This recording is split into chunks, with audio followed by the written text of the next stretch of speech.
Last वाला लोकतंत्र था ना, लोकतंत्र। और हमने लोकतंत्र में शायद वहाँ तक लिख लिया था, हमने देखा था हाँ क्या लोकतंत्र देखा था, और लोकतंत्र को हमने समझा भी था कि डेमोक्रेसी क्या है। डेमोक्रेसी को डिफाइन करेंगे तो डेमोक्रेसी कैसे डिफाइन करेंगे, जनता का, जनता के द्वारा, जनता के लिए शासन, ठीक है। और ये ज़्यादा फेमस है, ठीक। और इसके बाद हमने देखा था कि लोकतंत्र दो तरीके से होता है, फिर एक लोकतंत्र प्रत्यक्ष लोकतंत्र और अप्रत्यक्ष लोकतंत्र। प्रत्यक्ष लोकतंत्र का मतलब क्या हो गया कि जिसमें सीधे जनता की भागीदारी हो, जनता मिलकर बैठ के एक जगह मिलकर नियम कानून कायदे बनाए और अगले दिन या कुछ निश्चित समय के बाद वैसे ही नियम कानून कायदे लगने चाहिए। लेकिन ये था प्राचीन समय में ऐसा चलता था कि लोगों की जनसंख्या कम होती थी एक नगर में, तो एक नगर में जब लोगों की जनसंख्या कम होती थी तो वहाँ पे लोग एकत्रित हो जाते थे, ये संभावना हो सकती थी, और उसके बाद वो मिल बांट के अपना डिसीजन ले लेते थे। हालांकि उस टाइम भी कुछ ना कुछ दिक्कतें अड़चने आती हूँ, कोई सहमत होता होगा, कोई सहमत नहीं होता होगा, लेकिन मीटिंग तो ऐसी लगती थी, मतलब 10 नियम की बात हुई होगी, कम से कम 2 तो लागू होते होंगे, ऐसा तो चल रहा होगा। तो लेकिन अब क्या है, अब के तौर पे ये देखा जाता है कि अब हर देश की बहुत जनसंख्या होगी, वो एक जगह एक कहीं पे एकत्रित होना बहुत संभावना नहीं है उस चीज़ की। तो ऐसा बताते हैं कि इसलिए प्रत्यक्ष लोकतंत्र किसी भी देश में भी नहीं चल रहा है। लेकिन अब आजकल इसके बताने लगे कि अब पहले तो चलो नहीं था, लेकिन अब हमारे पास सोशल मीडिया जैसी चीज़ें आने लगी हैं, तो हम एक साथ टेक्नोलॉजी के जरिए एक साथ सब लोग कनेक्ट हो सकते हैं, तो हम कोई ऐसा डिसीजन ले सकते हैं ऐसे। लेकिन फिर भी इस पर अब तक जोर दिया नहीं जा रहा है जितना अप्रत्यक्ष लोकतंत्र भी दिया जा रहा है। अप्रत्यक्ष लोकतंत्र को हम बोलते हैं, इसका दूसरा नाम भी है प्रतिनिधि मूलक। पहले से देख के रख लेना चाहिए, है ना। प्रतिनिधि मूलक को इंग्लिश में क्या बोलते हैं, रिप्रेजेंटेटिव, रिप्रेजेंटेटिव। यानी कि हमें रिप्रेजेंट कौन करेगा, जनता को। कोई जनता कहेगी कि अब डायरेक्टली हम शासन नहीं करेंगे, हमारा कोई प्रतिनिधि होगा, वो शासन चलाएंगे, ठीक है। और होगा वो हमारा ही, जनता का ही शासन होगा, लेकिन वो हमारे जरिए चलाएंगे, हम उन्हें चुन के प्रतिनिधि बना के भेजेंगे। तो इसको ये भी बोलते हैं, प्रतिनिधि मूलक भी बोलते हैं और लोकतंत्र, ठीक। तो हमने इसमें देखा था ये 2 तरीके का होता है। एक कैसा होता है, संसदीय लोकतंत्र यानी पार्लियामेंट्री, और दूसरा अध्यक्षात्मक। अध्यक्षात्मक, हाँ अध्यक्षात्मक यानी कि प्रेसिडेंशियल, ठीक है, जिसमें प्रेसिडेंट होंगे और इसमें संसदीय में पीएम मुख्य होंगे। लेकिन संसद के हमने देखा, हमारे संसद जो हमारे संसद है उसके 3 भाग हैं, हमने देखा था 1 2 3, ठीक, वो भी याद कर लेना। तो संसदीय हमने देख लिया था शायद कि संसदीय ऐसे भारत जैसे देशों में चल रही है, और अध्यक्षात्मक जैसे यूएसए एक बहुत फेमस इसका उदाहरण है।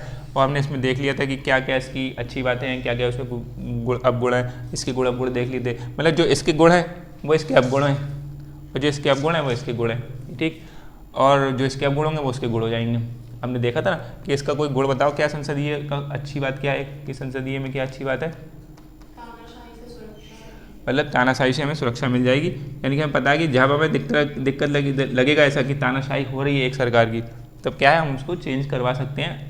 और बाकी अविश्वास प्रस्ताव के जरिए फिर क्या है, जनता बहुत आक्रोश कर दे तो हो सकता है किसी वजह से चुनाव में कुछ परिवर्तन आ जाए, तो तानाशाही इतनी चलने देंगे, क्योंकि एक निश्चित कार्यकाल नहीं है हमारे बता हुआ। वैसे 5 साल बताया गया है, लेकिन ये निश्चित नहीं है, कभी उससे पहले भी सरकार गिर सकती है, उससे पहले भी सरकार हट सकती है, उससे पहले चुनावों की सरकार बदल भी जा सकती है। और कई बार पीछे ऐसा इतिहास में हुआ भी है कि 5 साल पूरे कोई सरकार नहीं कर पाई अपने, उससे पहले उसको बदला जा चुका है, ठीक है। तो इसलिए फिक्स नहीं है। और यहाँ फिक्स है वो कितने साल हैं, 4 साल। पहले यहाँ भी 5 साल हुआ करते थे, फिर लेकिन बाद में इनको 4 साल कर दिया इन्होंने अपने संशोधन करके। लेकिन अब 4 साल फिक्स है, वो फिक्स ही रहेगा कि 4 साल तक यहाँ पर राष्ट्रपति बनते हैं, वो फिक्स हैं, उसके बाद चुनाव होते रहते हैं। जैसे इस वर्ष चुनाव होंगे अमेरिका में, वो अमेरिका के चुनाव भी बहुत इंपॉर्टेंट चुनाव माने जाते हैं कि वो पूरे वर्ल्ड का लीडर चेंज होगा, जो पूरे वर्ल्ड की सबसे पावर कंट्री है। तो चुनाव होंगे नवंबर के आसपास जाके, नवंबर में आसपास जाके, 2016 में हुए थे, अब 2020 में हुए थे, फिर 2024 में हो गए। तो ऐसे करके चुनाव इस वर्ष हैं। इस वर्ष बहुत जगह बहुत सारी कंट्रीज़ में चुनाव थे, लगभग 60 के आसपास देशों में इस 2024 में चुनाव थे। जैसे भारत भी था, ठीक। मतलब चुनाव तो वैसे तो लोकल लेवल पे होते ही रहते हैं, लेकिन जो मेन कंट्री को चलाएगा व्यक्ति, जैसे हम पीएम चलाएंगे हमारे यहाँ, तो पीएम के चुनाव हुए, और वहाँ प्रेसिडेंट चलाएंगे तो वहाँ प्रेसिडेंट के चुनाव। तो ऐसे इस वर्ष में लगभग 60 देशों के आसपास चुनाव हुए थे। तो संसदीय लोकतंत्र, फिर अध्यक्षात्मक लोकतंत्र। तो इसका एक गुण हो गया, तानाशाही से हमें बचाएगा, ठीक है, ये नहीं आ पाएगी। दूसरा गुण क्या होगा,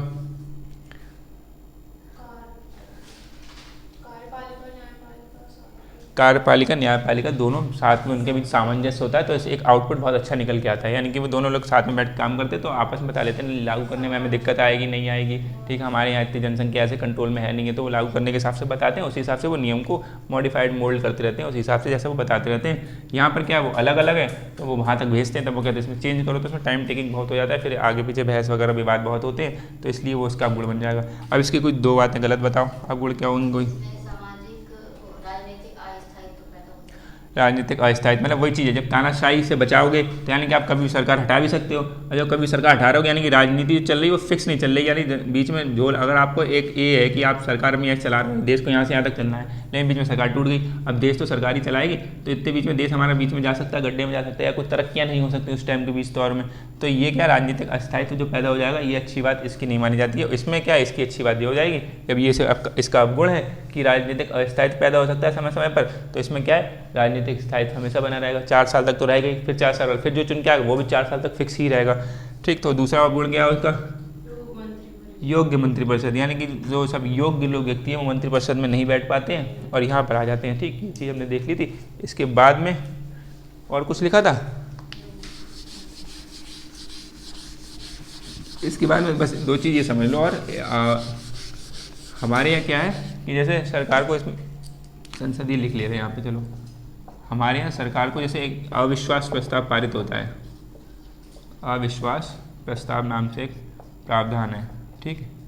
नो कॉन्फिडेंस मोशन बोलते हैं इसे इंग्लिश में, नो कॉन्फिडेंस मोशन, मतलब ये ऐसा होता है, ऐसा मोटा मोटा आइडिया है, ऐसे समझ लो, बाकी हम आगे पढ़ेंगे, अभी खाली इतना समझ लो कि अविश्वास प्रस्ताव में क्या है। जैसे ये संसद में बीजेपी इस टाइम बहुमत पार्टी में है, ठीक, उनकी सरकार चल रही है, तो अपोजिशन पार्टी जो है उनके लीडर या फिर कोई भी व्यक्ति, उनके सब लोग मिलकर अपोजिशन मिलकर एक अविश्वास प्रस्ताव लेके आएंगे संसद में, संसद प्रस्ताव लेके आए, वो ये कहना चाह रहे हैं, उनका कहने का मतलब है कि जो बीजेपी गवर्नमेंट बहुमत से सरकार बना के बैठी है, अब हमें लगता है जो सांसद इनके पक्ष में थे उस टाइम सरकार बनाने के पक्ष में कि हम चलो मिलके आपके पक्ष में और आप सरकार बना लो, अब वो सांसद लग रहा है इनके बहुत सारे सपोर्ट में रह नहीं इतने जितने बहुमत को चाहिए, तो हमें ऐसा लग रहा है कि ऐसा नहीं है, आप फिर से इनसे वोटिंग करवाइए उन सांसदों से, अगर वो सब लोग फिर से इनके साथ में हैं तो फिर इनकी सरकार बनी रहेगी, और नहीं है इसका मतलब है कि बीजेपी को अपना त्यागपत्र देना पड़ेगा, एक नई सरकार चुनी जाएगी, चुनाव फिर से होंगे, ऐसा कहने का मतलब है अविश्वास प्रस्ताव का। यानी कि जब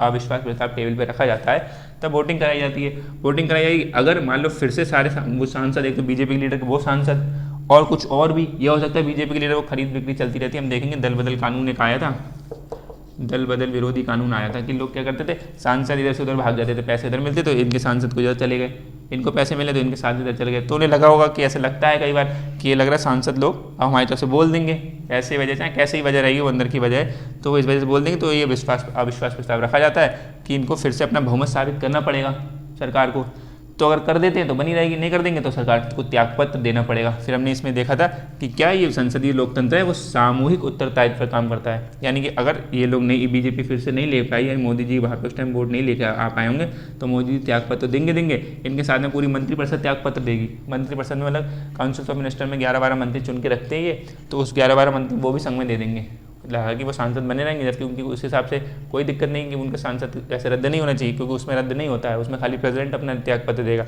लेकिन यहाँ पर क्या है मोदी जी के साथ में वो सारे लोग देंगे अगर ये बहुमत साबित नहीं कर पाए। तो फिर ये बात होती है अविश्वास प्रस्ताव ऐसा चला। इसी कंपैरिजन में मैं बताना चाह रहा हूँ, लिख तो लिया ही होगा शायद, अगर कल आपने लेकिन नहीं लिखा हो तो आप जरूर लिख लेना। अविश्वास प्रस्ताव का मतलब समझ में आ गया कि ऐसे करके विश्वास प्रस्ताव, और इनको पास करना पड़ता है विश्वास प्रस्ताव, इन्हें दिखाना पड़ता है कि हमारे संघ में लोगों को विश्वास जमा हुआ है अभी भी, तो हम बहुमत में सरकार में रहना चाहेंगे।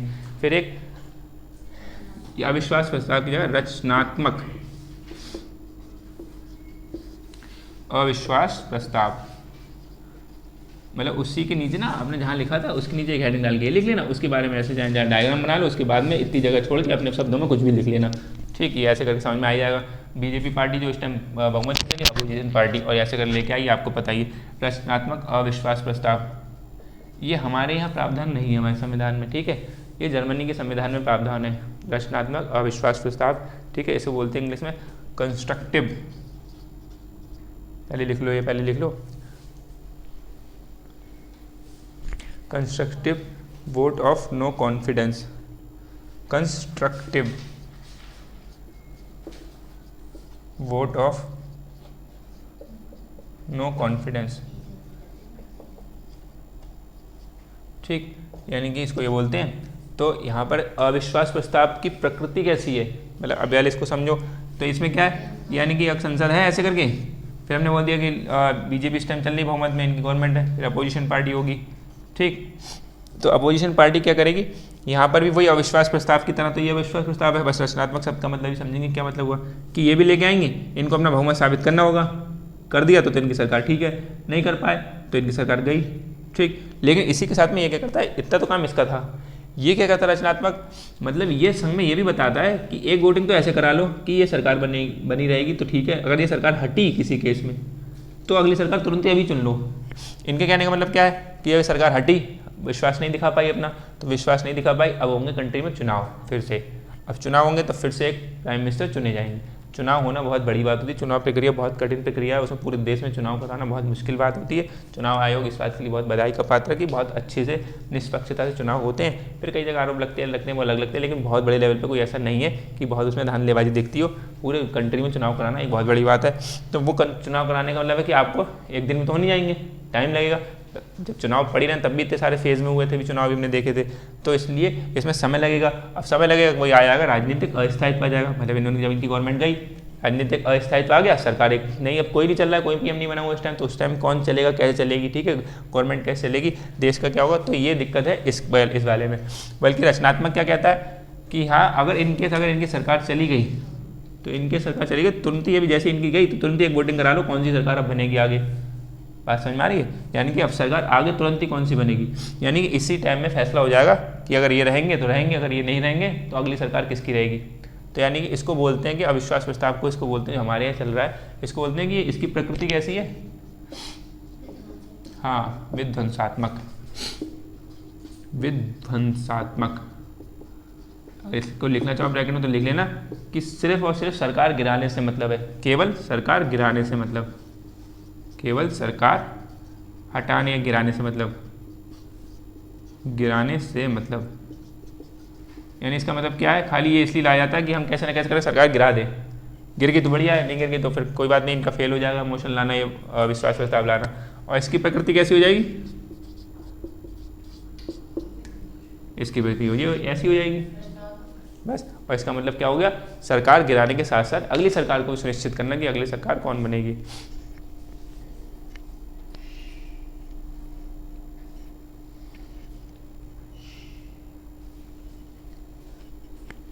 ठीक है, ये मोटा मोटा आइडिया लेना बस, ये कहाँ से, ये लिख लेना, ध्यान रखना जर्मनी के संविधान से है, जर्मनी के संविधान में प्रावधान है ये, ठीक है, जर्मनी में प्रावधान है।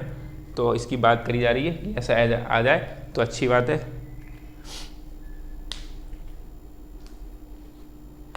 फिर इसके बाद में हम गणराज्य डाल लो, वो तो एक क्वेश्चन की बात कह रहे थे, मैं वैसे ही बता दे रहा हूँ, और लिए थोड़ा डीप है, उसमें कोई दिक्कत है नहीं, इतनी बड़ी बात। एक बार समझ में आया तो लिख लेना अपने पॉइंट्स में, बहुत ज़रूरी उतना नहीं है वो, क्योंकि अब वो बंद हो गया उठना क्वेश्चन।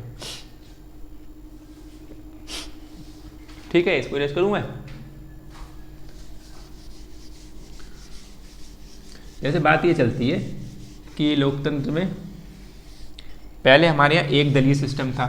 एक दलीय का मतलब एक पार्टी जैसे बात करते हैं, और एक पार्टी सरकार बनाती थी। मतलब पार्टी जब जीत के आते थे तो पार्टी क्या, एक पार्टी की सरकार किसी की बनती थी, जैसे कांग्रेस की बना लो या बीजेपी की बना लो, ठीक, या फिर मान लो जो अभी सब पार्टीज़ हैं उनकी एक एक पार्टी की सरकार बनती थी।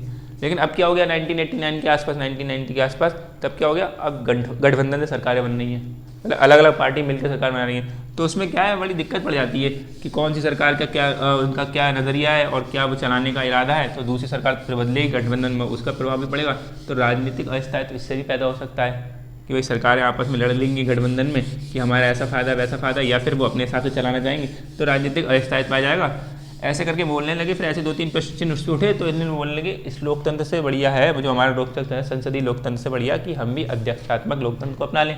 ऐसा क्यों नहीं अपनाना चाहिए हमें। तो ऐसी बात उठने लगी थी जब एक दलीय से हम लोग बहुदलीय पे आ गए, यानी कि जो गठबंधन, तो यानी वहाँ देखेंगे ब्रिटेन में, यूएसए में वगैरह गठबंधन की सरकार उतनी नहीं बनती है, अंदर अंदर बन गए तो, लेकिन वो एक पार्टी के नीचे ही आएंगे, 2 पार्टियां गठबंधन के ऐसे नहीं बोली जाएंगी। तो ये बताना चाह रहे हैं कि यहाँ पर गठबंधन की सरकार आ जाती है, वो राजनीतिक अस्थिरता पैदा कर देती है। इस वजह से क्यों ना क्यों हम भी अध्यक्षात्मक प्रणाली अपना लें, ठीक। फिर वहाँ पे ये बात करते हैं, फिर उसके काट में हमें क्या बोलना होगा, हमें अपनी भी राय रखनी होगी।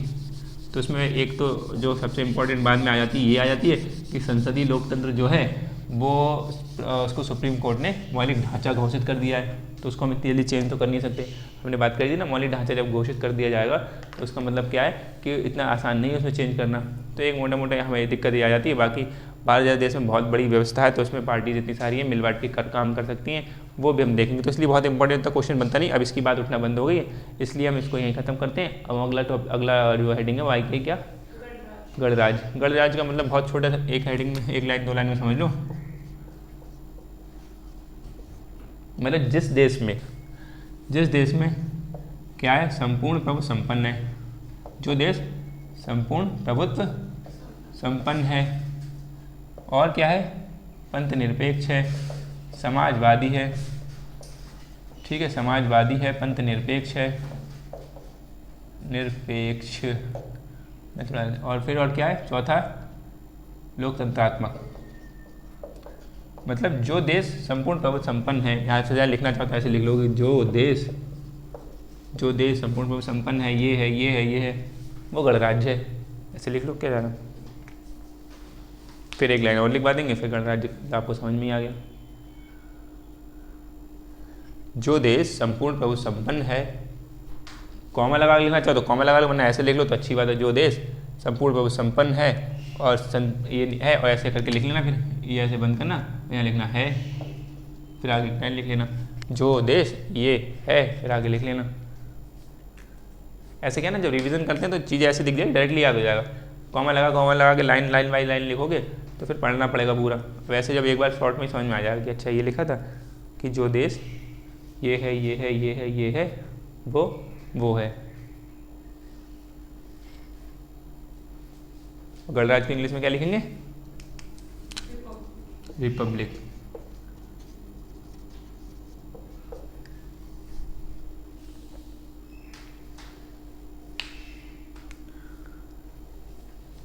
लिखा। अब अगली लाइन लिखो, समाजवादी। मैं थोड़ा सा, आपको पता है मैं थोड़ा ज़्यादा लिख लिया। संपूर्ण प्रभुत्व संपन्न, पंथ निरपेक्ष, समाजवादी और लोकतंत्रात्मक।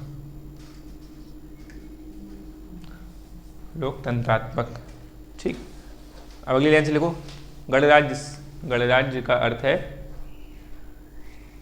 एक ऐसा देश, गणराज्य का अर्थ है एक ऐसा देश जहाँ राज्य का प्रमुख वंशानुगत नहीं हो। गणराज्य का अर्थ है एक ऐसा देश जहाँ राज्य का प्रमुख वंशानुगत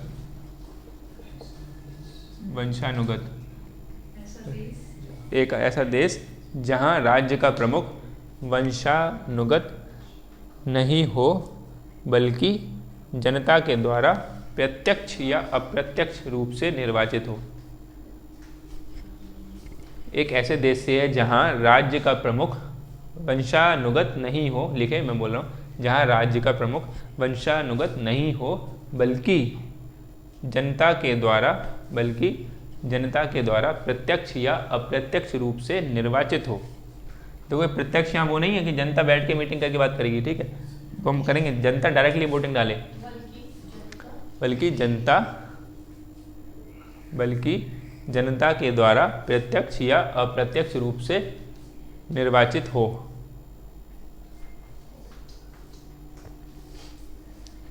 भारत में देखो क्या है, राज्य का प्रमुख, हम लोग राज्य का प्रमुख बात कर रहे हैं, ध्यान रखना। राज्य का प्रमुख का मतलब क्या हो गया, जो राज्य के सबसे ऊपर कौन है, राज्य के ऊपर, हमारे राज्य में सबसे ऊपर कौन है, राज्य का मतलब भारत में कौन है सबसे ऊपर, प्रथम नागरिक बोलते हैं। सबसे पहले नंबर पर कौन आएंगे, प्रेसिडेंट आएंगे, प्रथम नागरिक बोलते हैं। पीएम तो उनके नीचे आएंगे, बाद में आएंगे, लेकिन सबसे पहले देखो पीएम तो बहुत काम करता है, सारा काम तो पीएम करते हैं, ठीक है, लेकिन हमने कल बात करी थी पीएम काम करते हैं प्रेसिडेंट के नाम पर, सारे काम प्रेसिडेंट के नाम पे होते हैं, लेकिन करता कौन है, पीएम। यानी कि देखा जाएगा तो हाँ नाम मात्र के हैं, लेकिन ये देखा जाएगा इन्हीं के काम चल रहे हैं। यानी कि देश राज्य का प्रमुख कौन है, हमारे राज्य का प्रमुख है प्रेसिडेंट। ये बात समझ में आई कि सबसे नहीं आ रही, अच्छा ओके सॉरी। तो राज्य का प्रमुख कौन हो गए, राज्य के प्रमुख कौन हो गए, ठीक। और पीएम क्या है, तो फिर अगर ये राज्य के प्रमुख है तो पीएम कौन हो गए, पीएम क्या है? पीएम है शासन के प्रमुख, लिख लो। शासन, जो शासन चलाने वाले लोग हैं उनके सबसे प्रमुख कौन है? पीएम। यानी शासन के प्रमुख कौन है? पीएम। और राज्य का प्रमुख कौन है? प्रेसिडेंट। या राज्य के लिख लो तो फिर को इज्जत मिल जाएगी। राज्य के प्रमुख कौन है? प्रेसिडेंट। और शासन के प्रमुख कौन है? पीएम। इसे क्या बोलेंगे? हेड ऑफ द स्टेट और हेड ऑफ द गवर्नमेंट। राज्य को क्या बोलेंगे? Head of the state. State का वही मतलब यहाँ पे वो नहीं है स्टेट वो वाला स्टेट नहीं, स्टेट का मतलब देश वाला स्टेट। और head of the government, GOVT short में लिख दूँ। गवर्नमेंट की स्पेलिंग क्या होगी वैसे बताओ, कौन सा बताएगा? गवर्नमेंट की स्पेलिंग GOVERMENT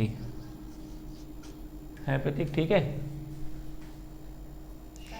ठीक है, सब लोग बताओ गवर्नमेंट की स्पेलिंग ठीक है? GOVERMENT गवर्नमेंट है ना? GOVERNMENT, ये एन तो इंग्लिश एन का ही बोला, एन का उच्चारण नहीं हो पाता, ये इंग्लिश है। इंग्लिश में बहुत चीज़ें साइलेंट है, चुपचाप आती है और इंसान की बेइज्जती करके चली जाती हैं। ठीक है, ये चुपचाप है, साइलेंट है ये। गवर्नमेंट बोलते हैं हम लोग गवर्नमेंट बोलेंगे तब भी तो ना नहीं आ रहा है। गवर्नमेंट बोलेंगे तो दिक्कत है। गवर्नमेंट बोलते हैं गवर्नमेंट, है ना? हाँ लेकिन बोलते ऐसे, लेकिन अब उसमें एन कहीं दिख ही नहीं रहा ना, तो ये ठीक है। बाकी तो शॉर्ट में लिख के ऐसे चले जाओ, GOVT गवर्नमेंट। तो head of the government, silent वाली चीज़ ऐसी होती है, चुपचाप चुपचाप। ठीक, डन। शासन के प्रमुख ये और हेड ऑफ द गवर्नमेंट हो गया PM जी, और ये गणराज्य फिनिश। अब प्रस्तावना के बारे में जल्दी से 2-3 चीज़ें और लिख लेंगे। प्रस्तावना की कुछ लोगों ने आलोचना करी है कि भाई प्रस्तावना ऐसी है वैसी है, ठीक, और फिर हम बताएंगे नहीं ऐसी वैसी कुछ नहीं। Head of the state, head of the state कौन हो गए? प्रेसिडेंट जी। वो नाम मात्र के हैं प्रमुख खाली, लेकिन वास्तविक प्रमुख कौन है? वास्तविक कौन है? वास्तविक प्रमुख PM है, नाम मात्र के वो है। ठीक, काम है, वो साइन करते हैं हर काम पे, जैसे सारे काम PM कर रहे हैं। अब PM काम कर रहे हैं सारे, लेकिन बस साइन उनसे करवाएंगे। राष्ट्रपति जी साइन नहीं करें तो वो काम नहीं होंगे, ठीक, लेकिन करना पड़ता है। वो हम पढ़ेंगे जब राष्ट्रपति जी को पढ़ेंगे, करना पड़ता है। ठीक, अब यहाँ पे देखो प्रस्तावना की आलोचना। देखो हमें ना जब कोई टॉपिक पढ़ना तो बहुत थॉरोली पढ़ना है कि अच्छी बातें क्या है, उसकी बुरी बातें क्या है, फिर किसने किसने बुरा कहा, तो जब जिसने बुरा कहा है, आलोचना करी उसकी, तो हम उसकी काट के में हमारे पास कुछ है या नहीं है वो भी हम देखेंगे, तभी एक टॉपिक पूरा कवर हो पाएगा। छोटा सा पढ़ के प्रस्तावना, खाली प्रस्तावना, हम भारत के लोग भारत को में बोला अंगीकृत अधिनियम आत्मर्पित करते हैं, तब प्रस्तावना पढ़ के निकल लेंगे, तो उतने में कोई फ़ायदा नहीं है पढ़ने से। फिर पता चली हमें बाद में कोई कुछ पूछ बैठे, हमें आइडिया भी नहीं है कि संपूर्ण प्रभु संपन्न समाजवादी या फिर न्याय का मतलब इन सबका क्या है, आर्थिक राजनीतिक सामाजिक भी पढ़ेंगे हम, विचार अभिव्यक्ति धर्म उपासना स्वतंत्रता क्या है, तो हमें दिक्कत हो जाएगी। और संविधान एक्चुअली में क्या है, अभी हम जब बार बार देखेंगे तो यही लोग बताते हैं कि संविधान में अंदर में कुछ भी हिलकते हैं, कहीं भी हिलकते हैं किसी केस में, तो संविधान की प्रस्तावना को देखते हैं बार बार आके, ठीक है, संविधान की प्रस्तावना क्या कह रही है, इसका दर्शन क्या कह रहा है, इसी से अंदाजा लगाएं कि भैया इसके उत्तर में अर्थ नियर्थ क्या निकलता है, इसका नियतार्थ क्या निकलता है, वो हम लोग केस दर केस बात करेंगे। तो प्रस्तावना की आलोचना लिखो, किस किस लोगों ने आलोचना करी है, वो क्या क्या लिखी है। प्रस्तावना की आलोचना भी तो करी बहुत सारे लोगों ने, किसी, हाँ प्रस्तावना की आलोचना मैंने लिख दिया, छोटा सा बार बार मुझे इरेज करना पड़ रहा है आपको, तो पूरा पूरा लिख लो। प्रस्तावना की आलोचना, प्रस्तावना की आलोचना, क्रिटिसिज्म ऑफ प्रीएम्बल, क्या बोलेंगे? Criticism of preamble, criticism of preamble. Criticism की स्पेलिंग क्या होगी? के से स्टार्ट होगी, क्रिटिसिज्म ऑफ प्रीएम्बल।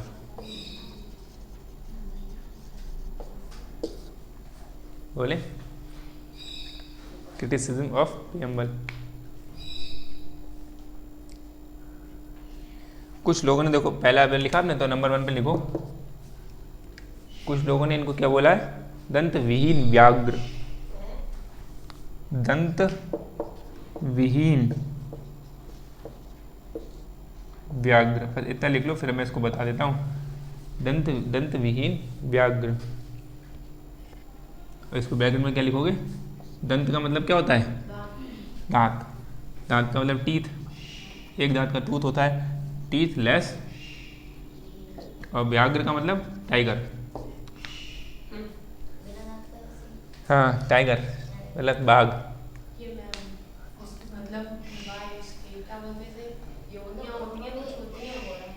ठीक, अभी पहले पढ़ लें। लिखा ये, यानी कि पहले मैं डाल दो दंतविहीन। मतलब कुछ लोगों ने बोला कि प्रस्तावना क्या है? दंतविहीन व्याघ्र, यानी कि शेर तो है, शेर जैसा तो बाघ तो है, लेकिन उसके दांत नहीं है, बाघ बिना दांत के काम नहीं कुछ कर पाएगा। तो ऐसे बता रहे हैं कि बहुत बढ़िया ये ठीक है आकार, उसको बहुत तुमने बहुत अच्छा करा, लेकिन वो क्या दंतविहीन है, टीथलेस टाइगर है। यानी कि इसका मतलब वो मोटा मोटा क्या बताना चाह रहे हैं कि इसका अर्थ है कि प्रस्तावना केवल निर्देश देने पे, यानी कि बताना चाह रहे हैं। अब इसमें लिख लिया तो इसको इसी में हेडिंग बना के इसमें लिखो। ये तो समझ में आया? कुछ लोग ऐसा बोलते हैं, ठीक है, ये लिखना पड़ेगा कि कुछ चल लिख लो, कुछ आलोचक, लिखो लिखो लिखो जल्दी लिखो, कुछ आलोचक, हाँ कुछ आलोचक प्रस्तावना को दंतविहीन व्याघ्र बोलते हैं। कुछ आलोचक प्रस्तावना को दंतविहीन व्याघ्र बोलते हैं, ठीक है, बंद लिखें आगे। कुछ आलोचक प्रस्तावना को दंतविहीन व्याघ्र बोलते हैं। इसका अर्थ है कि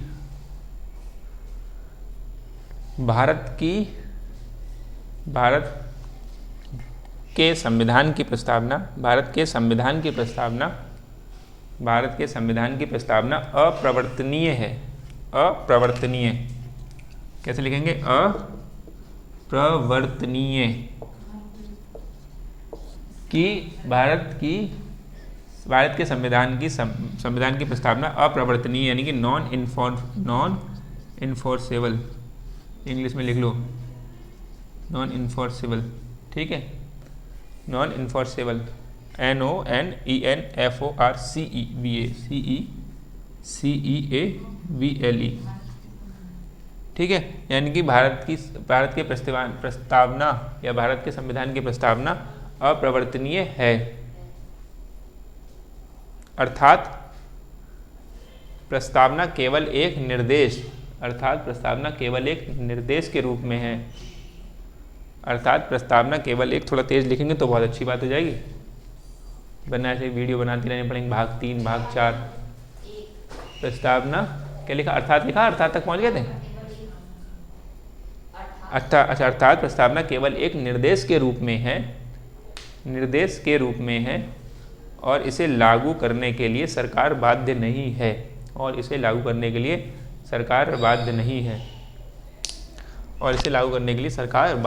है। लिखा कुछ?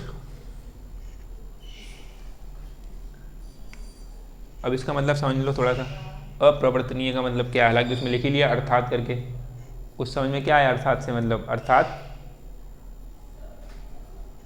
अर्थात जो लिखा है निर्देश के रूप में है और इसे लागू करने के लिए सरकार बाध्य नहीं है। इसका मतलब क्या हो गया? बाध्य नहीं, मतलब प्रस्तावना में लिखा है कि भारत को ऐसा बनाओ वैसा बनाओ, 3 तरीके न्याय दो, 5 तरीके स्वतंत्रता दो, ये सब करो वो करो, ऐसे बात है। प्रस्तावना में लिखा, आगे अधिकारों में लिखा है, मूल अधिकार में लिखा है, वो सब बात करेंगे कौन से प्रवर्तनीय है कौन से प्रवर्तनीय नहीं है।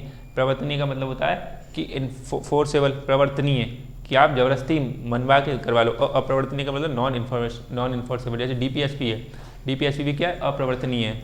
DPSP में लिखी हैं जो बातें, राज्य उसके लिए मानने के लिए बाध्य नहीं है, मर्जी ये करेगा नहीं करेगा, ठीक है। सो मूल अधिकार क्या है? वो फोर्सेबल है, ठीक, वो प्रवर्तनीय है, उसको आप लोग का देने ही देने पड़ेंगे जो अधिकार हैं। तो यह ध्यान रखना कि दंतविहीन व्याघ्र हो गया। अगर यहाँ पे ये फोर्सेबल होता, ठीक है, इनफोर्सेबल होता, ये नॉन हटा दो, तो प्रस्तावना जो बातें हैं, तो ये व्याघ्र के इसके दांत आ जाते, तो दांत ही इसके काट दिए, यानी कि जबरदस्ती थोड़ा करवा लो, आप बाध्य नहीं करवाओगे। तो बाध्य नहीं है, बस खाली निर्देश दे रहा कि ऐसा कर लेना, मर्जी है तो, ठीक, ये वाली बात आ रही है। तो इसलिए दंतविहीन व्याघ्र की संज्ञा दे दी गई कि ऐसा टाइगर है भाई, ठीक, याद रहेगा ये दंतविहीन व्याघ्र। किसी से क्या भी देना कभी, तुम तो दंतविहीन व्याघ्र हो, है कौन है? दूसरा लिखो, अस्पष्टता।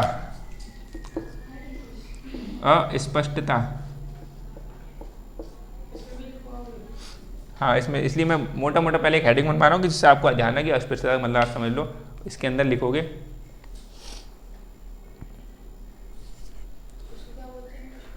क्या बोलेंगे? स्पष्ट को क्या बोलेंगे?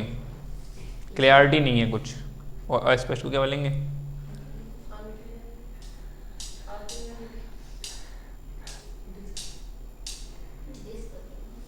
चलो इसको, चलो होमवर्क भी कुछ तो लिखा करो, ऐसे ब्रैकेट लगा छोड़ दो जगह।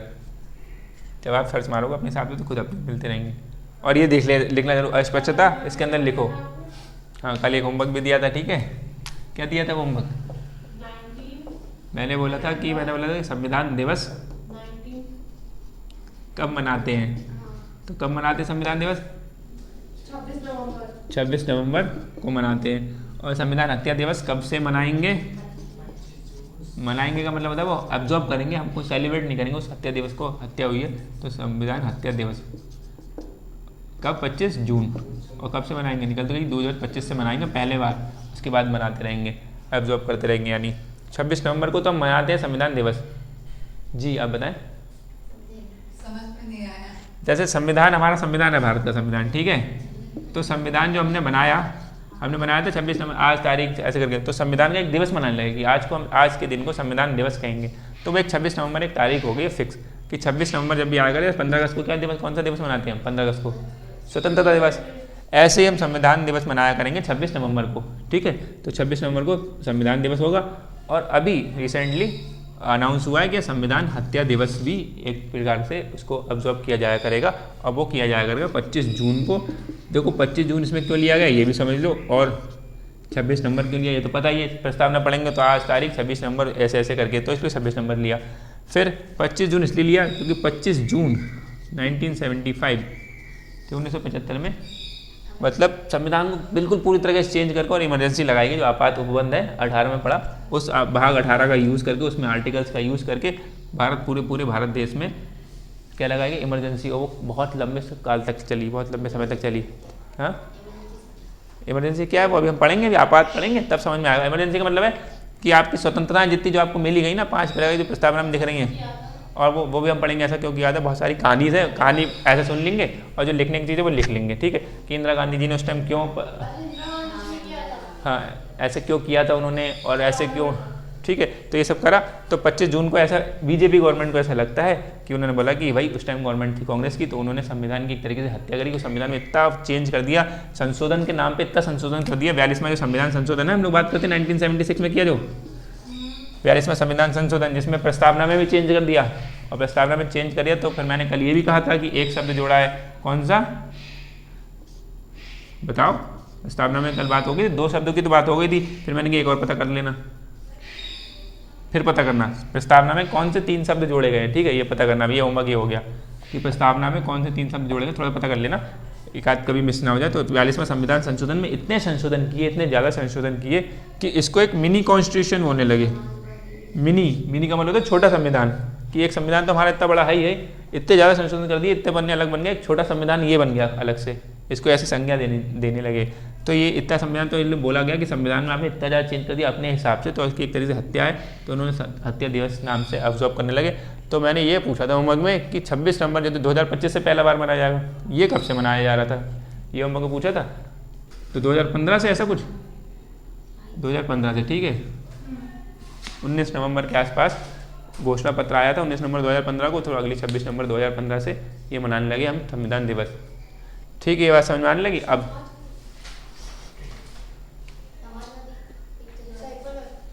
सेक्युलर और गूगल नहीं बता रहा है। देखो जब आप ना प्रस्तावना का इमेज भी निकालेंगे गूगल पे ना, तो प्रस्तावना जब लिखी होगी उसके नीचे लिखा भी होगा प्रस्तावना में 42वां संविधान संशोधन, हिंदी के में भी नीचे लिखा होगा, इंग्लिश वाले में भी लिखा होता है। हाँ, इंटेग्रिटी का मतलब होता है क्या? अखंडता, ठीक, हाँ जोड़ा गया इंटेग्रिटी है। फिर सेक्युलर और समाजवादी, ठीक, समाजवाद, पंथनिरपेक्ष और अखंडता, ये 3 शब्द जोड़े गए थे 42वें संविधान संशोधन 1976 में, ठीक? ये बात समझ में आए? हाँ, उसको ऐसे भी करना होता है ना उसके बाद में। अब ठीक है, अस्पष्टता लिख लिया, अस्पष्टता में लिखो, अंदर लिखो, अस्पष्टता के अंदर लिखो भारतीय संविधान की प्रस्तावना में अस्पष्टता पाई जाती है, भारतीय संविधान की प्रस्तावना में अस्पष्टता पाई जाती है और इसमें वर्णित शब्दों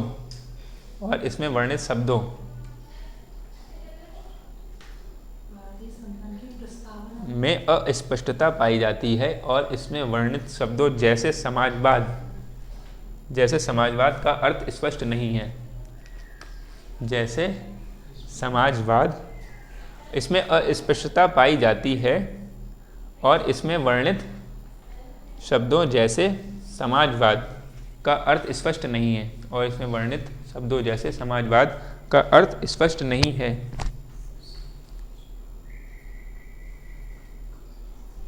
ठीक लिखा? जल्दी लिखें। तीसरा लिखो, तीसरा पॉइंट बस।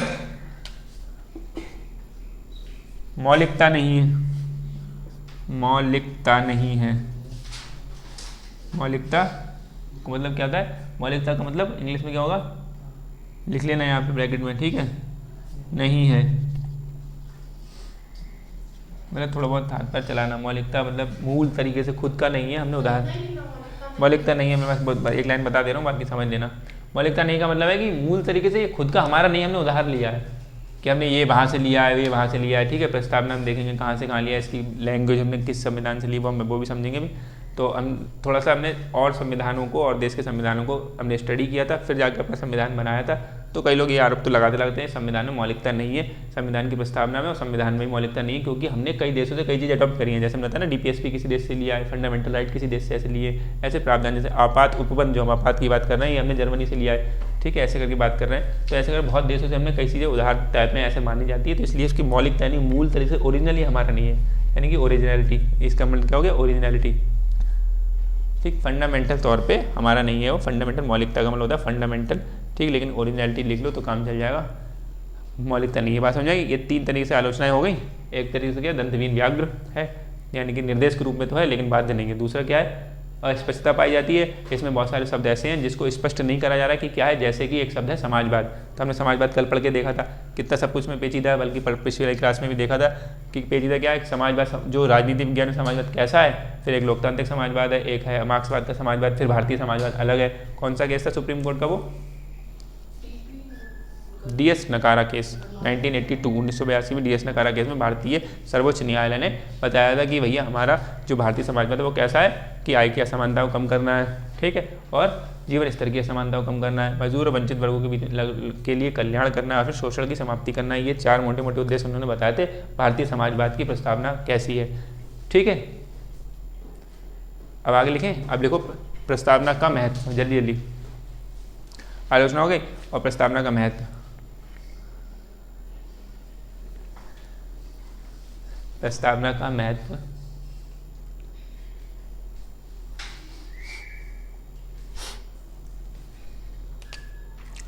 नंबर 1 या फिर जो भी डॉट बना रहे हो, जो भी लिख रहे हो, ऐसे लिखो।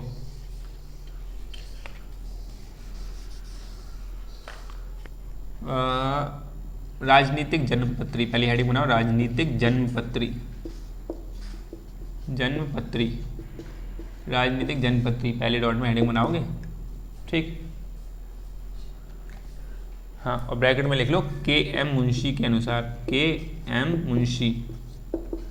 हालांकि ना लिखने का सही तरीका क्या है, का पे एक ही मात्रा, ऐसे लिखा और फिर एम ऐसे लिखा, के.एम. और मुंशी, ठीक है?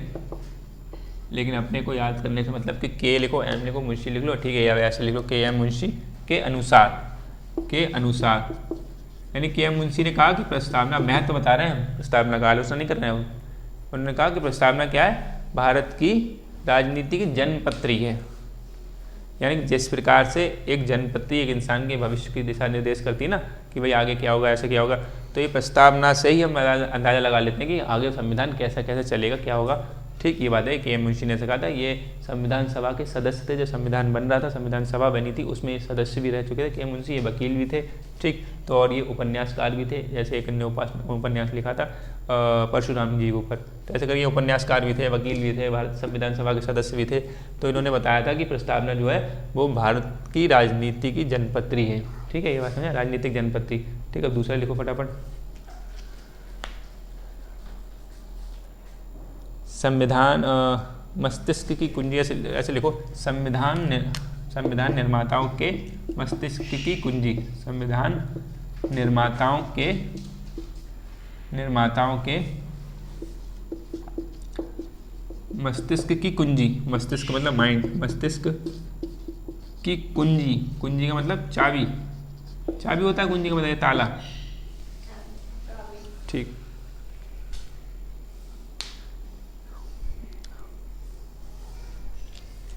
यानी एक जज थे न्यायमूर्ति गजेंद्र गडकर के अनुसार, लिख लेना, न्यायमूर्ति गजेंद्र गडकर,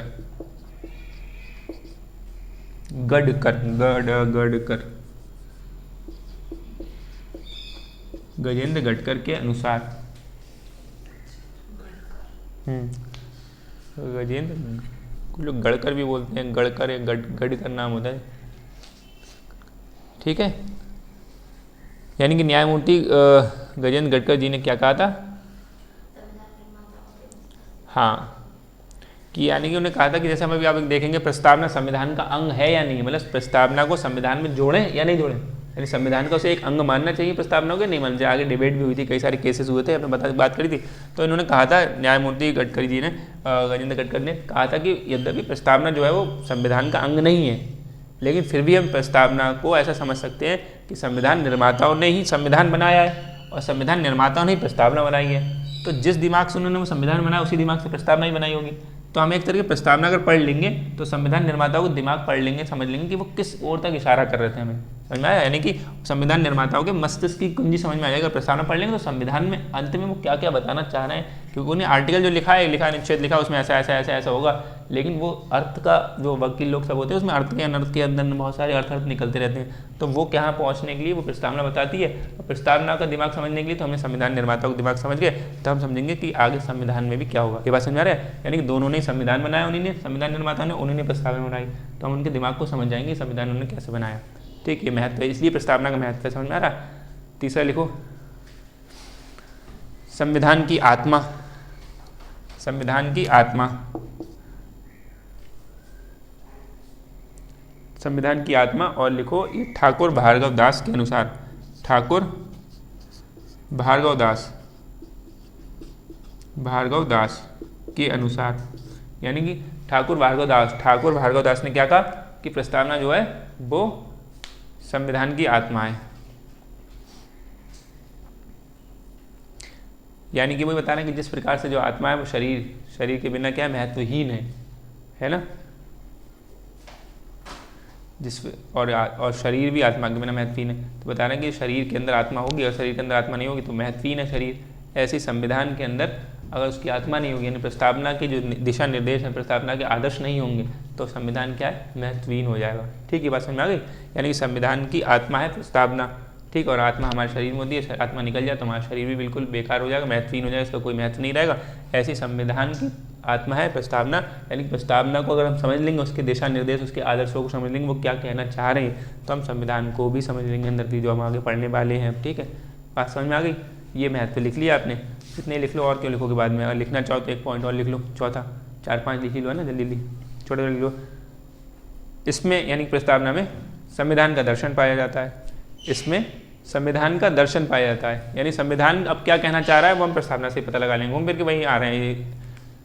इसमें संविधान का दर्शन पाया जाता है, कोई हेडिंग वेडिंग नहीं, खाली एक लाइन में लिखना है। ठीक है, इसमें संविधान का दर्शन पाया जाता है। अगला पॉइंट लिख लो, इसमें भारत के स्वाधीनता आंदोलन के आदर्शों की झलक मिलती है। इसमें भारत के स्वाधीनता आंदोलन के आदर्शों की झलक मिलती है। इसमें आंदोलन के आदर्शों की झलक मिलती है, मतलब स्वाधीनता आंदोलन क्या चाहता था, भारत राष्ट्र को कैसा बनाना चाहते थे वो लोग, उनका आदर्श क्या था, तो उसकी झलक हमें इसमें मिलती है। किसमें, प्रस्तावना में। स्वाधीनता आंदोलन के आदर्शों की झलक। आदर्श का मतलब तो आप लोग समझते हैं ना, आदर्श का मतलब आइडियल की उनकी पहुंच, सोच कहाँ था कि हम ऐसा ऐसा करेंगे।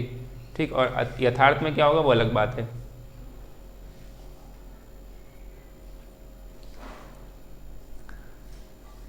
और वो तो फिर हमने पढ़ ही लिया, देख ही लिया कि एक ही बार संशोधन हुआ इसमें, है ना।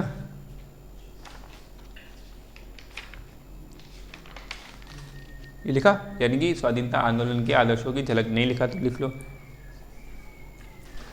और हमने देख लिया कि प्रस्तावना क्या है। अब प्रस्तावना के बस अंत में 2-3 फैक्ट्स लिख लो कि ये कि जो प्रस्तावना है, हालांकि शुरू में लिख ली जाती है लेकिन एंड में लिख लोगे तो याद जब भी रहेगा जाते जाते। प्रस्तावना की संकल्पना कहाँ से ली, यानी प्रस्तावना की संकल्पना, जैसे प्रस्तावना की आलोचना लिखी हेडिंग, फिर प्रस्तावना का महत्व लिखा। अब एक हेडिंग डालो प्रस्तावना की संकल्पना, ठीक है, प्रस्तावना की संकल्पना, उसके अंदर लिख लो अमेरिका से, ठीक है, अमेरिका से ली हमने ये प्रस्तावना की संकल्पना, यानी कि हमारे यहाँ एक प्रस्तावना होनी चाहिए संविधान की, ये हमने कहाँ से सीख ली, अमेरिका से, ठीक है, अमेरिका के संविधान से। संकल्पना और प्रस्तावना की विषय वस्तु एवं भाषा शैली ऑस्ट्रेलिया से ली हमने। अगली हेडिंग क्या बनाओगे, प्रस्तावना की विषय वस्तु, प्रस्तावना की विषय वस्तु, प्रस्तावना की विषय वस्तु, विषय वस्तु एवं भाषा शैली। तो विषय वस्तु एक साहित्य का कंसेप्ट है, विषय वस्तु मतलब थीम बोलते हैं, और ये प्लॉट है, हम देखेंगे कथानक, कथा वस्तु, कभी साहित्य थोड़ा बहुत पढ़े। हाँ, प्रस्तावना की विषय वस्तु एवं भाषा शैली, और वो ये सब कहाँ से लिया हमने, एब्जॉर्ब किया है, ऑब्जर्व कहाँ से किया था, ये हमने ऑस्ट्रेलिया से, ठीक है।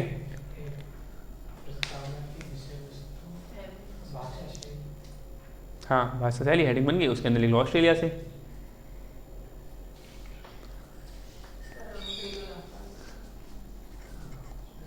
प्रस्तावना की भाषा शैली और ये फिर विषय वस्तु हमने कहाँ से ली, ऑस्ट्रेलिया से, और संकल्पना कहाँ से ली है, अमेरिका से। क्वेश्चन पूछ लिए जाते हैं, ठीक है, कभी कभार फैक्ट्स की बात है, बाकी मोटा मोटा हमने पहले समझ लिया।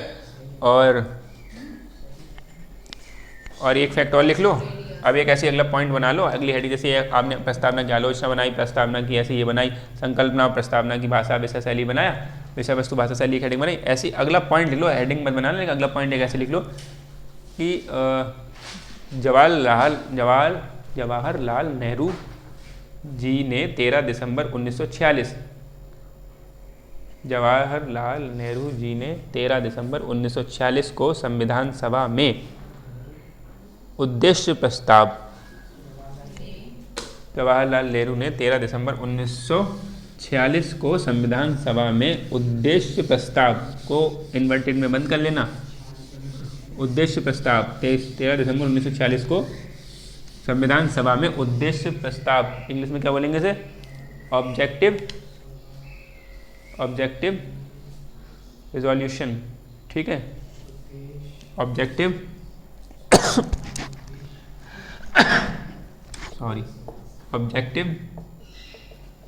रेजोल्यूशन, ठीक, उद्देश्य प्रस्ताव, ये प्रस्ताव उन्होंने रखा था संविधान सभा में 13 दिसंबर 1946 को, ठीक है।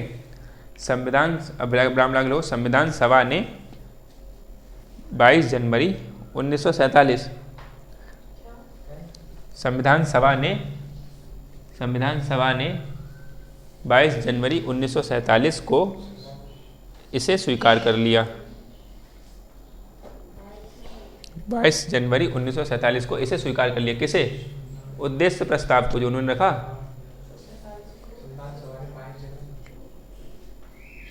22 जनवरी 1947 को इसे स्वीकार कर लिया, ठीक है। और भारतीय संविधान के प्रस्तावना, और भारतीय संविधान की प्रस्तावना के रूप में, और भारतीय संविधान की प्रस्तावना के रूप में मान्यता दी, और भारतीय संविधान, आप लोग कितने हल्के के लिखना चाह रहे हैं आज तो स्पीड और हल्की हो गई, और भारतीय संविधान की प्रस्तावना के रूप में मान्यता दी गई, कि यानी कि जो आपने उद्देश्य प्रस्ताव रखा है इसको हम भारत की संविधान बोलेंगे, उसमें ये बातें थी, और इसके लिए उद्देश्य का शब्द स्वीकार किया गया, यानी कि हमने बताया ना प्रस्तावना को उद्देश्य का ही बोलते हैं, तो उद्देश्य प्रस्ताव से उन्होंने उद्देश्य का रख दिया उसका नाम, और बाकी प्रस्तावना भी हम उसको बोलते हैं, और इसके लिए उद्देश्य का शब्द स्वीकार किया गया।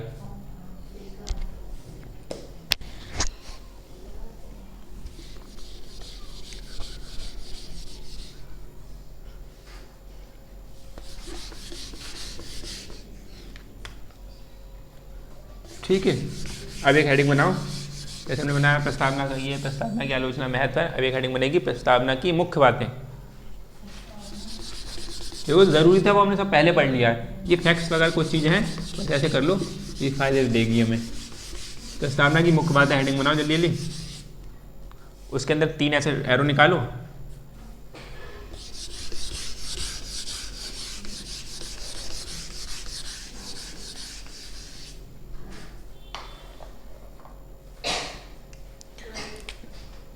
तीन ऐसे एरो निकालोगे,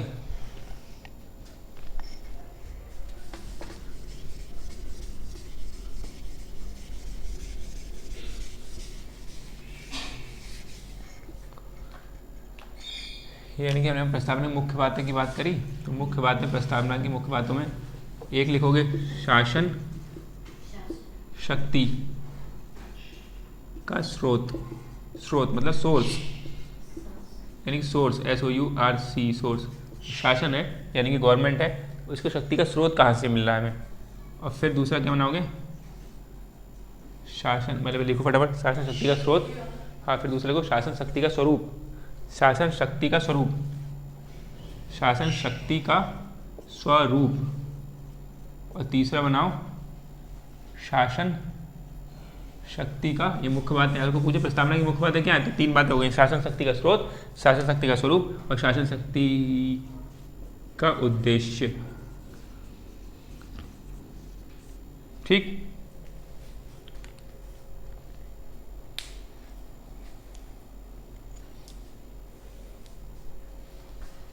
लिखा। इसके नीचे लिख दो ऐसे एरो लगा के, जनता, यानी स्रोत क्या है, जनता। ब्रैकेट में लिख लेना लोक प्रभुता, लोक प्रभुता, प्रभुता। और इसके नीचे क्या लिखोगे, स्वरूप कैसा शासन शक्ति का, भाई 5 बातें, संपूर्ण प्रभुत्व संपन्न, समाजवादी, पंथ निरपेक्ष, लोकतंत्र, गणराज्य, यानी कि 5 यहाँ लिख दो। संपूर्ण प्रभुत्व संपन्न, संपूर्ण लिख के छोड़ दे रहा हूँ मैं बाकी। और दूसरा लिखना समाजवादी, पंथ निरपेक्ष, फिर बोलते रहो लोकतंत्रात्मक, गणराज्य। 5 हो गए। और शासन शक्ति का उद्देश्य क्या है, उद्देश्य देखो, बताओ क्या उद्देश्य उनका है, क्या प्राप्त कराना है आपको, न्याय। 3 तरीके से उद्देश्य क्या है उनका, 5 तरीके की स्वतंत्रता। ठीक है, ये उनका, ये सब उद्देश्य है शासन शक्ति का, कि हमारे जो लिखा संपूर्ण प्रभु संपन्न, समाजवाद, ये 5 बोले शब्द, संपूर्ण प्रभु संपन्न, समाजवाद, पंथ निरपेक्ष, लोकतंत्रात्मक, गणराज्य। ठीक, और इसमें क्या है देखो, उद्देश्य क्या हो जाएगा, यहाँ लिखना न्याय।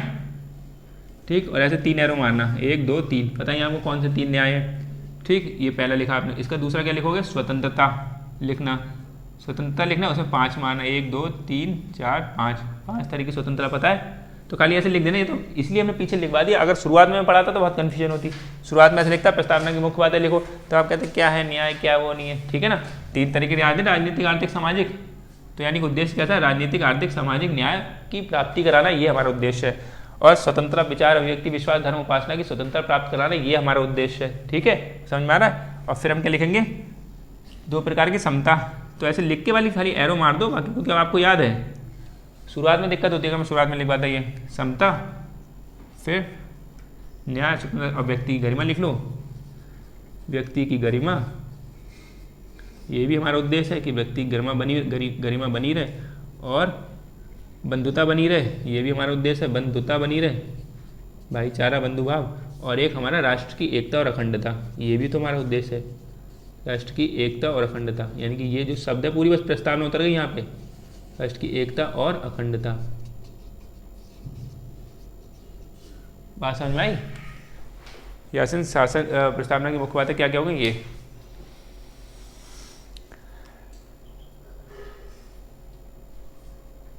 ठीक है। लोक प्रभुता था मतलब समझ लीजिए जनता, वही वाली जनता का शासन, जनता के द्वारा। ठीक है, ये वाली बात हो गई। और इससे आपको रूसो याद आ जाना चाहिए, रूसो प्रबोधन में पढ़े थे हिस्ट्री वाली क्लास में। रूसो में देखा था, रूसो क्या कहते थे कि जनता की इच्छा ईश्वर की इच्छा, यानी सामान्य इच्छा में होता है, सामान्य इच्छा ईश्वर की इच्छा है। तो वही बोल रहे हैं, जनता की जो आवाज़ है, वॉइस की, जो voice of the people is the God, voice of the God, यानी कि बता रहे हैं जनता की आवाज़ मतलब प्रभु की आवाज़ की तरह। इसलिए लोग क्या हो गया, जनता क्या हो गया, उसी को प्रभु सत्ता मानो और उसी के हिसाब से शासन चलाओ। तो शासन शक्ति का स्रोत कहाँ से ले रहे हैं हम, जनता से। शासन शक्ति का स्वरूप कैसा है, ऐसा है कि शासन शक्ति कैसी है, संपूर्ण प्रभु संपन्न है, यानी शक्ति जो शासन चला रहा है वो संपूर्ण प्रभु संपन्न है, समाजवाद है, ऐसी उसका स्वरूप ऐसा है। और उद्देश्य क्या है, ये कराना। पूरी प्रस्तावना उतर गई, ठीक, समझ में आ गया बात। ये ध्यान रखना, कोई पूछे कि मुख्य बात है क्या, उद्देश्य कैसा है, ये उद्देश्य न्याय 3 तरीके प्राप्त कराना, स्वतंत्रता 5 तरीके की प्राप्त करना, समता 2 तरीके की प्राप्त करना, व्यक्ति गरिमा बनी रहे, यानी कि व्यक्ति अपने इज्जत से ठीक ठाक जी पाए। हम समझेंगे अभी ये क्या क्या है, और बंधुता, राष्ट्र की एकता और अखंडता।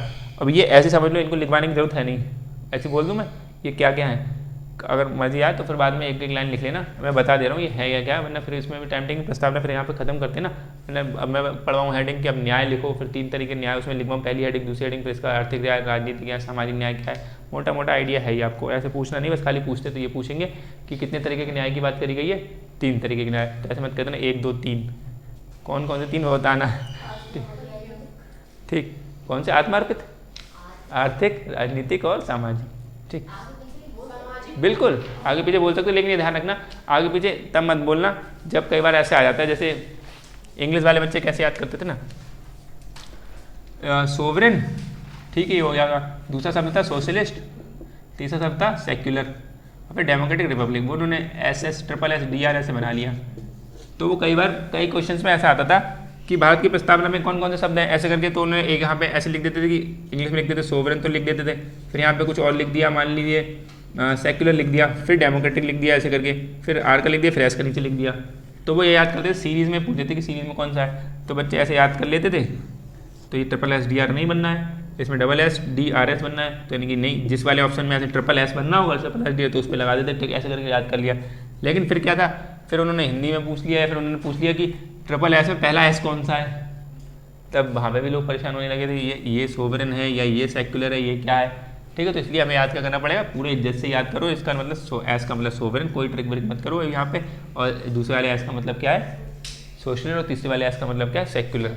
मतलब आप पता है ऑप्शन कैसे देने लगे, वो ऑप्शन पढ़ोगे तो आप इसमें भी SSSDR बनेगा, आपको दूसरे वाले में भी SSSDR बनेगा, ऑप्शन तीसरे वाले में SSSDR बनेगा, और चौथे वाले में कुछ और बना देंगे। तो चौथा आप तो और निगलेक्ट कर सकते हो एक बार को कि भैया इसमें अगर SSS नहीं बना या DR लिख दिया, RS लिख दिया, तो ये तो गलत है, लेकिन ये तो सब SSSDR ही बनना है। अब जब उसको अर्थ में लिखा होगा तो यहाँ लिखा होगा कि पहले में सोवरेन लिखा होगा, दूसरे में हो सकता है पहले वाला सही लिखा हो सोवरेन सेक्युलर और सोशलिस्ट ऐसे लिखा हो, और दूसरा लिखा हो सोवरेन सोशलिस्ट सेक्युलर, तो दूसरा वाला सही होगा, है ना। फिर हमें देखना पड़ेगा अंदर इनकी फुल फॉर्म क्या करके लिखी गई है, तो यार ध्यान रखना। और हिंदी में क्या उसका मतलब होता है, संपूर्ण प्रभु संपन्न, पंथनिरपेक्ष और समाजवादी, या संपूर्ण प्रभु संपन्न, समाजवादी, पंथनिरपेक्ष, ठीक। सीरीज ध्यान रख ले, इसलिए आगे पीछे वाली बात है कि कई बार शब्द याद ध्यान आना पड़ेगा हमें। तो न्याय कैसे हो गया हमारे पास, सामाजिक, आर्थिक और राजनीतिक हो गया। और बाकी इसमें कोई समझ में नहीं आ रहा शब्द बताओ, न्याय ऐसे हो गए, ठीक है, आपको पता। स्वतंत्रता, विचार, अभिव्यक्ति, विचार का मतलब क्या था, हम कुछ भी सोच सकें, ठीक, यानी कि मानसिक है हमारी तरफ से। और अभिव्यक्ति का मतलब क्या है, मानसिक क्या, आंतरिक वाली बात है, हम आंतरिक कार्य कर रहे हैं ना, मन से अंदर सोच रहे हैं। और अभिव्यक्ति क्या है, अभिव्यक्ति एक बाह्य कार्य है, हम अभिव्यक्ति अपने आप को करेंगे तो उसका आउटपुट हमें बाहर नजर आएगा। तो ये विचार क्या है, आंतरिक कार्य है, और अभिव्यक्ति क्या है, बाह्य कार्य है, यानी कि हम दोनों के लिए स्वतंत्र हैं, आंतरिक कार्य कुछ भी करने के लिए, बाह्य कार्य करने के लिए भी। बस हमें ध्यान रखना पड़ेगा, अभी हम ध्यान रखेंगे कि आप तो स्वतंत्र हो, लेकिन आपकी स्वतंत्रता किसी दूसरे की स्वतंत्रता हावी ना हो, कि इतना कुछ बोल रहे हैं कि उसकी स्वतंत्रता हावी हो जा रही है, ठीक है, या इतना कुछ सोच के उसके बारे में खतरा उत्पन्न कर रहे हो कि इसको हम ऐसे सोचेंगे, इसका मर्डर प्लान कर रहे हैं सोच के, ठीक, तो फिर उसकी अभिव्यक्ति कर रहे हो बाहर, तो आपके ऊपर केस होगा, ठीक है, ये बात समझा।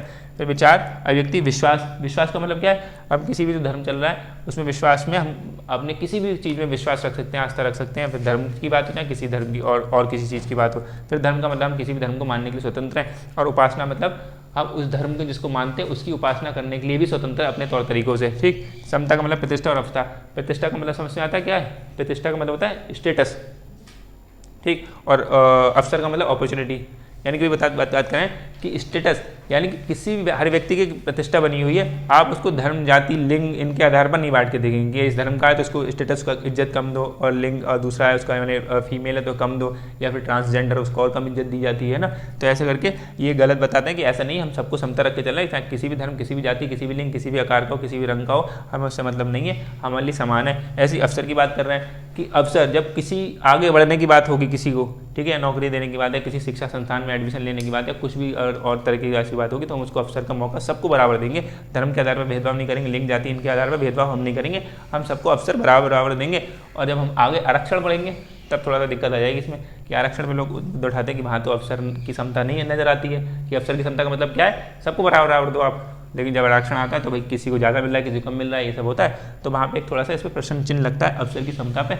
वहाँ पे पढ़ेंगे कि वो प्रश्न चिन्ह को कैसे हटाया जा रहा है। व्यक्ति की गरिमा का मतलब क्या हो गया? व्यक्ति की गरिमा बनी हुई है, उसकी इज्जत ठीक ठाक से बनी हुई है, तो उसका सम्मान हमें करना चाहिए। बंधुता का मतलब होता है भाईचारा, भाईचारे से मिलकर रहना, बंधु भाव से मिलकर रहना।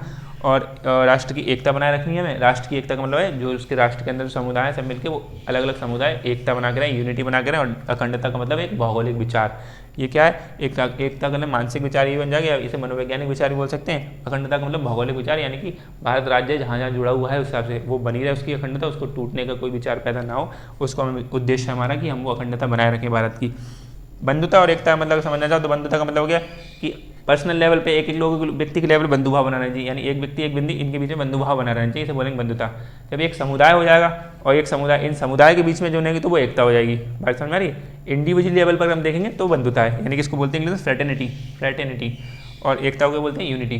ठीक, तो फ्रेटर्निटी लिखना चाहो तो लिख लो, बाकी वो मैंने होमवर्क दिया था तो उसमें फ्रेटर्निटी के बोलेंगे, फ्रेटर्निटी। ठीक है, और वो एकता क्या हो गया? यूनिटी।